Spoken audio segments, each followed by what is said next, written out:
I'm Keith Olbermann, and this is The Resistance. Trump's trip to Asia continues, and bluntly, he should stay there and not come back. NBC reports Bob Mueller has enough evidence to indict Trump's former right-hand man Mike Flynn and Mike Flynn's son, and Mueller is squeezing the general as we speak. The so-called Paradise Papers reveal that Trump's antediluvian Secretary of Commerce Wilbur Ross shares business interests with members of Putin's inner circle, including Putin's son-in-law, and he didn't tell the senators who confirmed him. The same document dump reveals Jared Kushner has another undisclosed link to Russia, his business partner, a man named Yuri Milner, who reportedly took millions of Kremlin money and invested it in Facebook and Twitter.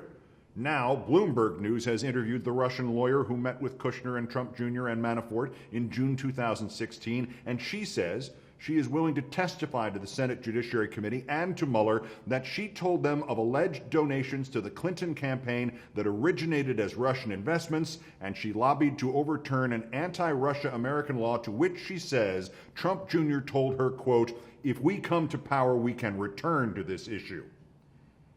Meanwhile, Trump again has insisted in an interview that aired Sunday that he will be cleared of any possible Russian conspiracy charges.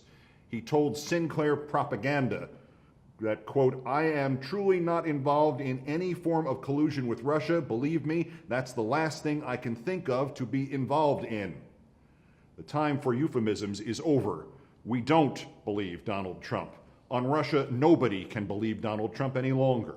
Any serious, thoughtful analysis of reality can produce only these assessments. Trump is lying. Trump is surrounded by individuals who are alleged to be already corrupted or compromised by Russia and Putin. Trump is up to his neck in collusion, allegations of criminal conspiracy with Russia, and the only way he is not at least morally guilty is if he is totally without sanity or intellectual capacity. There are so many contacts, proved or reliably reported, between the Russians and Trump staffers and Trump himself that they seem to implicate almost every recognizable name from the Trump campaign and a lot of them from the Trump administration. Trump is lying. Trump appears to be guilty.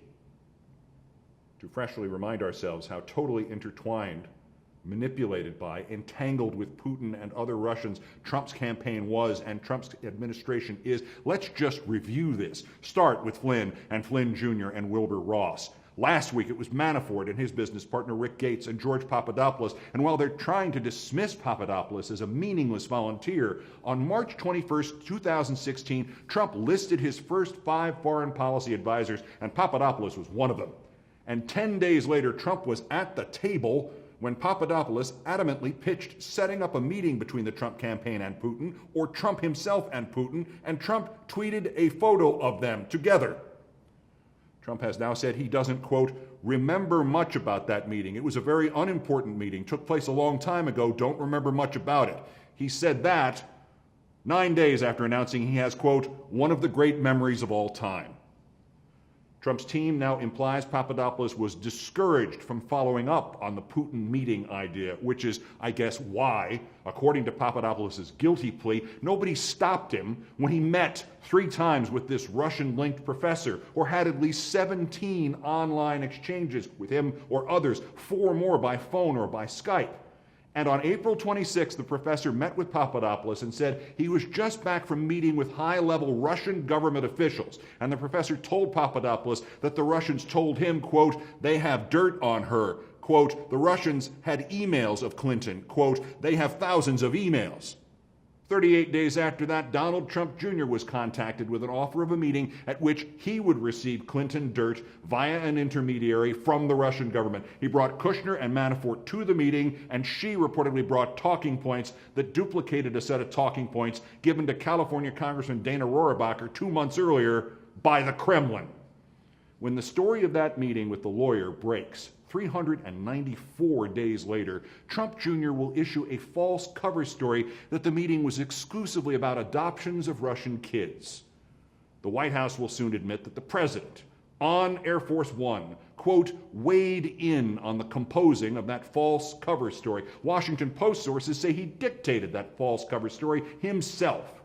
Either way, doing either thing, Trump made that into a White House cover-up of a Trump campaign meeting about joining a Russian conspiracy to illegally influence the campaign that ended in Trump's election. Carter Page met with Russian government figures in Moscow. He testified he only said hello to them. But he emailed somebody else in the Trump campaign about insights gained from these Russians while he was saying hello. And he says he told Jeff Sessions about the meetings. Jeff Sessions will forget all about this during his confirmation hearings as Attorney General, and in fact, he will claim he had no knowledge of anybody on the Trump campaign having any contact with Russians. But Sessions himself met with the Russian ambassador Kislyak at the Republican convention in Cleveland. General Flynn met with Kislyak in Washington. Kushner met with Kislyak in the U.S. to try to set up a secret communications link directly to the Kremlin. Trump met with Kislyak after Trump's first foreign policy speech in Washington. Trump met with Kislyak again and other Russians in the Oval Office with no American media present. Trump met with Putin at the G20 summit in Hamburg with no Americans present, with nobody else privy to their conversations except Putin's own translator.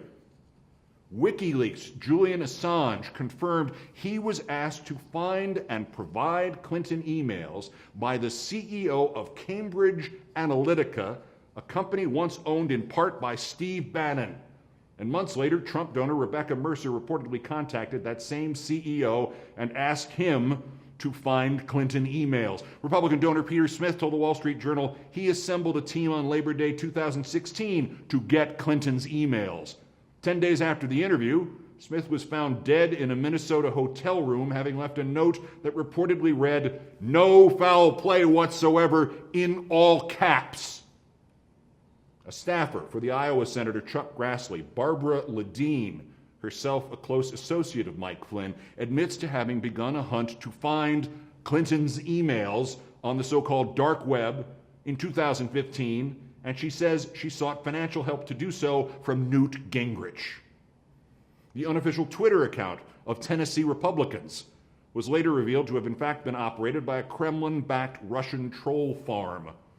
In the weeks before the election, its anti-Clinton propaganda was personally retweeted by Kellyanne Conway, Brad Parscale, Roger Stone, Michael Flynn Jr., and Donald Trump Jr.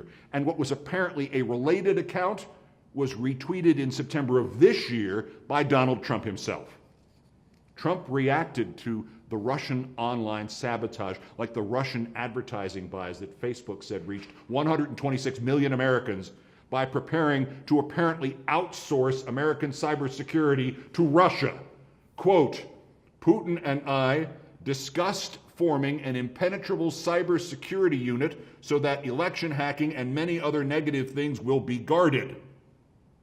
But of course, on February 16th, at a news conference, Trump was asked, quote, "Can you say whether you are aware that anyone who advised your campaign had contacts with Russia during the course of the election?" And Trump's answer was, "No, nobody that I know of." Flynn Jr., Ross, Kushner, Manafort, Gates, Papadopoulos, Trump Jr., Rohrabacher, Page, Sessions, Kislyak, Assange, Bannon, Mercer, Smith, Ledeen, Gingrich, Conway, Parscale, Stone, Putin.